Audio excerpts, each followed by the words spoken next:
Hi, my name's Dan, and this is a short video to explain a model for understanding how electrical current goes through a piece of wire, just like this one. What you're going to need for this is some marbles, some 100-gram masses on hangers, some little bits of scrap cardboard, some blue tack, and one of these, which is a dynamics trolley track. I'm going to arrange my masses into a regular pattern. So obviously it's just a model and a simulation, but each one of these masses is going to represent an ion in the lattice. And then what I'm also going to do is I'm going to, in between these ions, put marbles. Now each marble here is going to represent an electron that is free to move. You might say it's one of the sea of delocalized electrons that exists in a metallic lattice. Now these marbles are potentially going to drift to one side of the track and get stuck down the edge of the track. So to prevent that, what you can do is get some of these bits of cardboard and some blue tack, and I'm going to blue tack it to the side of the track like this, so that the fold out bit's sticking out.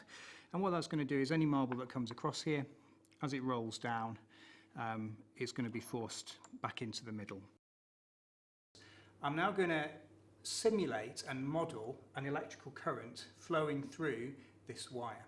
So what I need to do in order for that to happen is I need to make all of the marbles move in the same direction at the same time. I'm going to lift up the far end of the track, and then each and every marble along the whole length will start moving by the force of gravity down the track toward the tray. So here goes.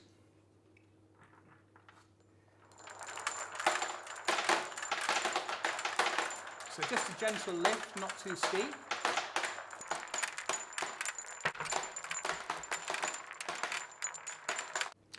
So in this model, when we lift up the track at one side, we're increasing the store of potential energy that the marbles have. And then that store reduces as the marbles flow down the track.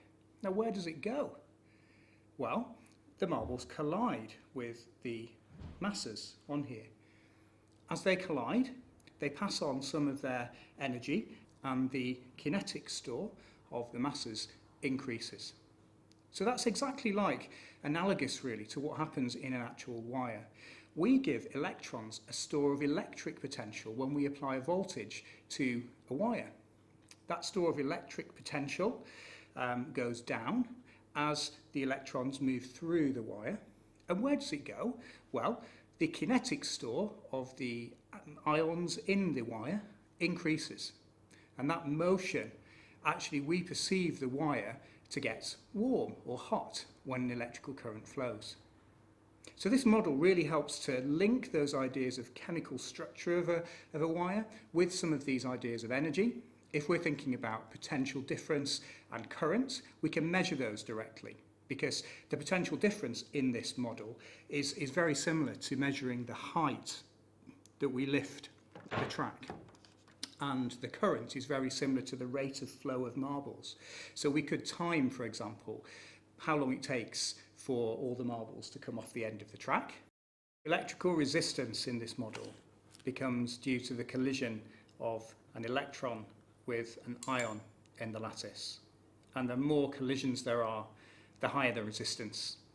So in terms of strengths and limitations, obviously the marbles are all present everywhere in the wire when you start this model. And that's good, because that shows, just like in a real wire, there are electrons everywhere. But unfortunately, in this model, the electrons sort of empty out of the wire as the model goes on. So you'd probably need to think about that in terms of, are we communicating to students that electrons kind of empty out of wires as the current flows? Well, I don't think so. That's a limitation really of this model. We'd need some kind of conveyor belt system or something to keep them going round and round to address that. But pointing out the limitations is actually a really useful thing to do. This model I found works super well when you're at GCSE level or when you're at A level, because it has predictive power as well. One of the things you can use this to predict is, how would the resistance change if I doubled the length of the wire? or if I doubled the width of the wire. And students can quite intuitively see that if you double the length, there's double the amount of collisions that a marble has to make before it can escape. So if you double the length, you double the resistance.